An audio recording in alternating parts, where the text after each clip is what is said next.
रस्त्यावरून जाणारा दुचाकी स्वाराच्या अंगावर अचानक झाडाची मोठी फांदी पडली। या घटनेत त्याची दुचाकी घसरली आणि तो थोडक्यात वाचवला। विरार पश्चिमेच्या चारपेठ उमरगोठा येथील शनिवारी रात्री ही घटना घडली।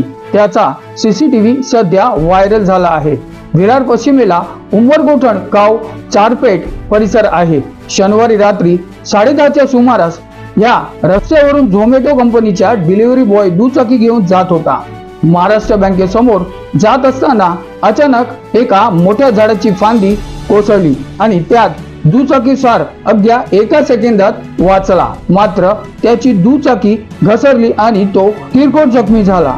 त्याला उपचारासाठी स्थानिकांनी रुग्णालयात दाखल केला। झाडाची फांदी जवळच्या महावितरणच्या वायरीवर पडल्याने आगीचा स्फोट देखील झाला होता, परंतु मोठी दुर्घटना टळली। Bureau report, news junction TV, Virar.